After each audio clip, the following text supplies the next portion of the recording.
तो pituitary gland की बात कर रहे थे और उसमें भी पार्ट्स इंटरमीडिया हम बात करेंगे जिसकी इन डेप्थ, और पिट्यूटरी ग्लैंड से रिलीज होने वाले हार्मोन्स।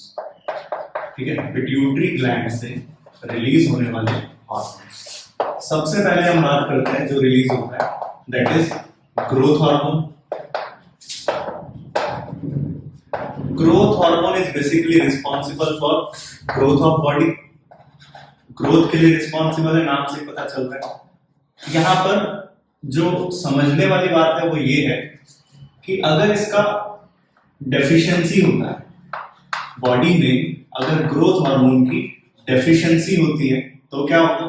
अगर ओवर प्रोडक्शन होता है, ठीक है, बहुत ज्यादा ही सिक्रीशन हो गया मान लो पिट्यूटरी ग्लैंड से, ठीक है, और हाइपोथैलेमस में बोला नहीं, ठीक है, इनहिबिट नहीं किया, तो ओवर प्रोडक्शन हो गया, ओवर सिक्रीशन हो गया, तो आप देखोगे कुछ प्रॉब्लम्स होंगी।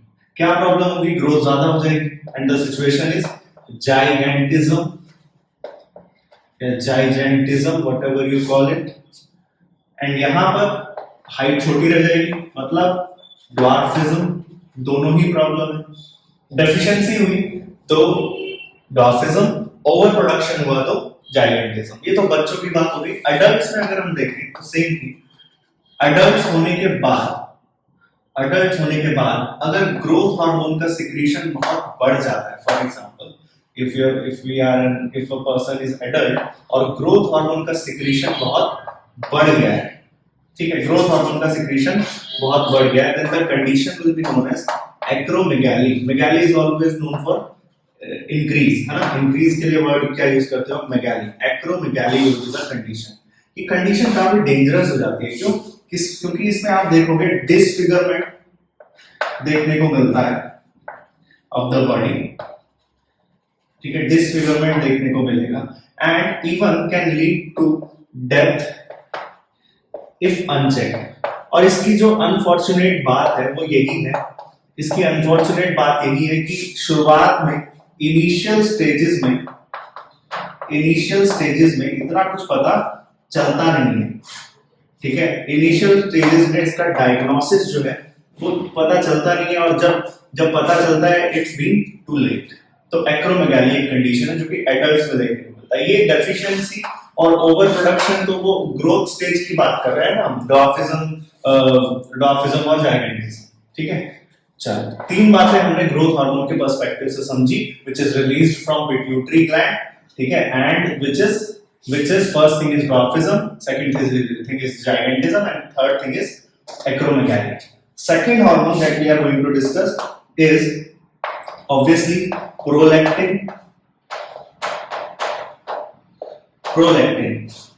Prolactin रिलीज होगा पिट्यूटरी ग्लैंड से, और वो भी कौन से पिट्यूटरी ग्लैंड से? एंटीरियर पिट्यूटरी ग्लैंड से। आपने देखा pars intermedia, anterior pituitary gland से, and it will help in growth of, it will regulate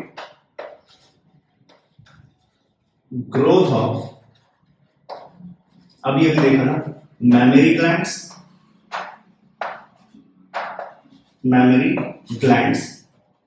and third और second thing is milk formation in that, ठीक है।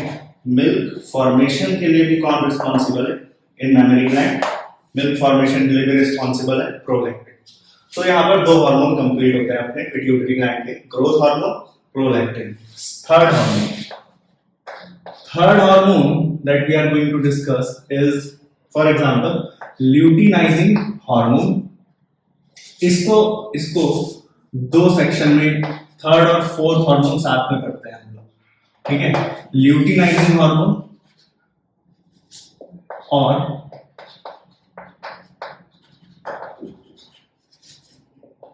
क्योंकि दोनों ही गोनाड्स पर एक्ट करेंगे, ल्यूटिनाइजिंग हार्मोन और फॉलिकल स्टिमुलेटिंग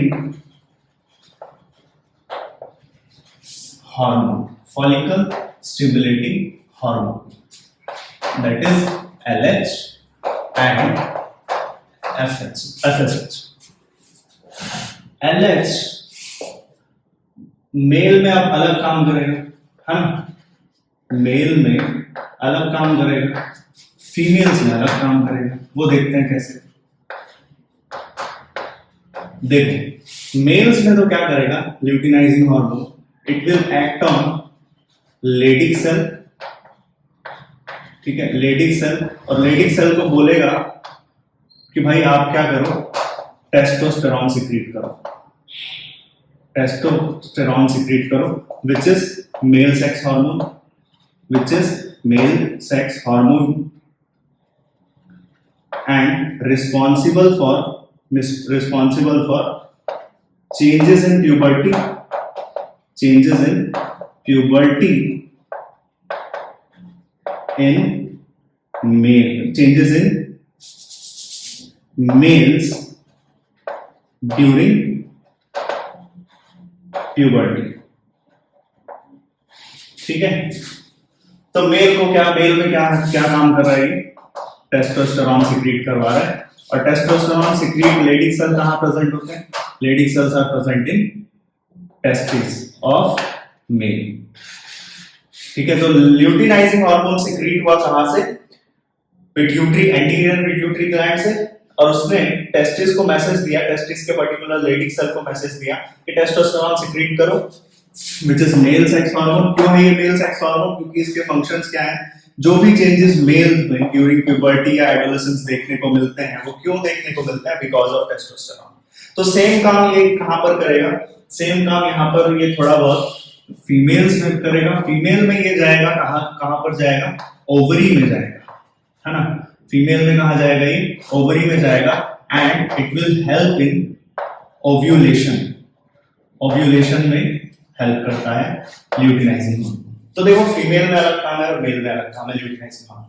ऐसे सेम वे जब हम बात करते हैं किसकी, फॉलिकल स्टिमुलेटिंग हार्मोन की, जब हम बात करते हैं फॉलिकल स्टिमुलेटिंग हार्मोन की, तो मेल में अलग काम है, मेल में अलग काम है, मेल और फीमेल, फीमेल। मेल में follicle stimulating hormone will help in spermatogenesis, spermatogenesis. Spermatogenesis क्या होता है, the process of sperm formation, the process of sperm formation. And female में क्या हेल्प करता है, फीमेल में ये करता है फॉलिकल्स को ग्रो करवाता है, helps in growth of follicles. Follicles क्या होते हैं, follicles are the layers of granulosa cells, जो आप पढ़ेंगे जब हायर क्लासेस में आएंगे, 12th में आएंगे, तब आप पढ़ते हो follicles are layers of granulosa cells that cover the ovum. तो ओवम के बाहर लेयर्स जो है वो ग्रो करती हैं, जिस तरह से डेवलप करते हैं, जैसे प्राइमरी से सेकेंडरी, सेकेंडरी से टर्शियरी, वो सब डेवलप करती हैं। और उस ग्रोथ में प्राइमरी से सेकेंडरी, सेकेंडरी से टर्शियरी, और टर्शियरी से फिर वो टर्शियरी से आप बोलते हो कि ग्राफ्टिंग फॉलिकल बन गया। तो वो चीजें हैं, उस ग्रोथ में कौन हेल्प करता है, फॉलिकल स्टिमुलेटिंग हार्मोन। तो यहाँ पर आप देख रहे हो अलग अलग जेंडर में अलग अलग पर्टिकुलर काम है इन हार्मोन, ठीक है। तो यहाँ पर ल्यूटिनाइजिंग हार्मोन समझ आ गया, फॉलिकल स्टिमुलेटिंग हार्मोन समझ आ गया, ठीक है। चलो चार हार्मोन समझ आ गए। Fifth is thyroid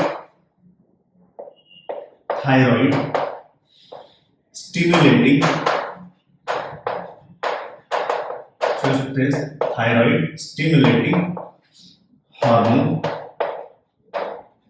thyroid stimulating hormone TSH। TSH किस चीज में हेल्प करेगा, TSH भाई सीधा जाएगा कहां पर, TSH सीधा जाएगा थायराइड ग्लैंड के पास, ठीक है, अभी डिस्कस किया था। TSH जाएगा थायराइड ग्लैंड के पास और उसको बोलेगा क्या रेगुलेट करवाएगा, दो चीजें, सिंथेसिस एंड सिक्रीशन में हेल्प करता है TSH ऑफ थायराइड हार्मोन्स, ठीक है। बस ये बात है, ठीक। पांचवा हार्मोन पढ़ लिया, तो 5 हार्मोन्स याद हो गए अपने को, ठीक है। अब और कौन रहेगा, 6 ACTH था, adrenocorticotrophic hormone ACTH will go to adrenal gland will go to adrenal gland, नाम से ही समझ आ रहा है कहां जाएगा, एड्रीनल ग्लैंड, और एड्रीनल ग्लैंड को बोलेगा कि भाई स्टेरॉइड सिक्रीट करो। स्टेरॉइड कौन सा? फॉर एग्जांपल ग्लूकोकॉर्टिकॉइड, ठीक है, अभी के लिए इतना याद, ग्लूकोकॉर्टिकॉइड सिक्रीट करो, ठीक है। तो यहां पर ग्रोथ हार्मोन में तीन चीजें, डॉर्फिज्म, जाइलेंटिज्म, एक्रोमेगाली, ठीक। फिर हमने प्रोलैक्टिन समझा, prolactin will act on mammary glands and दूसरा काम क्या है, regulate growth of mammary gland, और दूसरा काम मिल्क फॉर्मेशन। फिर हमने देखा luteinizing hormone, luteinizing hormone will act on, luteinizing hormone will act on, male में अलग काम है, फीमेल में अलग काम है। मेल में क्या करता है, टेस्टोस्टेरोन सिक्रीट करवा रहा है, फीमेल में ovulation, okay. follicle stimulating hormone FSH, spermatogenesis in male and growth of follicles in female, thyroid stimulating hormone, thyroid glands। हमने बात की एंटीरियर पिट्यूटरी ग्लैंड से रिलीज होने वाले हार्मोन्स और वो किस तरह से फर्दर काम करते हैं, ये सब हमने बात की। नाउ वी आर डिस्कसिंग की posterior pituitary gland, posterior pituitary gland. अच्छा, एक वो और है एंटीरियर पिट्यूटरी ग्लैंड का, वो हमने देख लिया, मिलानो, फिर भी देख लो, सेवंथ हार्मोन नाम देते हैं melanocyte stimulating,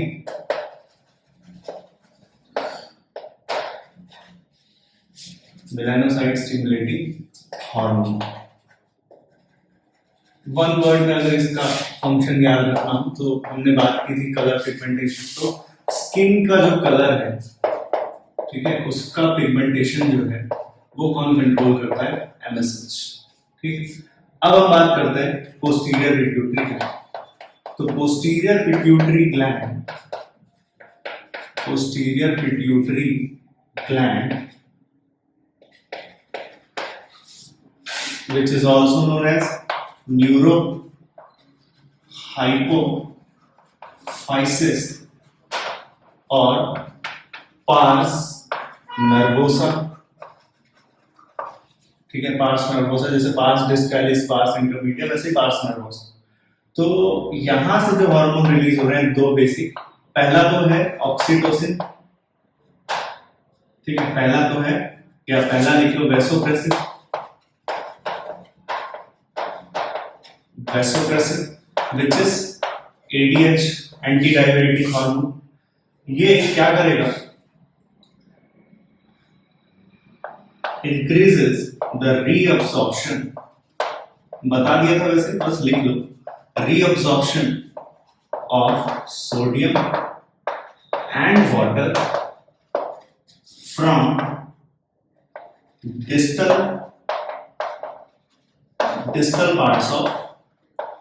distal part of nephrons,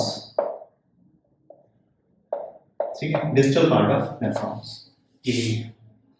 second thing, second hormone is oxytocin, इसका भी बात कर चुके हैं हम लोग, which is responsible for contraction, ठीक है, स्टिमुलेटिंग कॉन्ट्रैक्शन इन यूटेराइन मसल्स।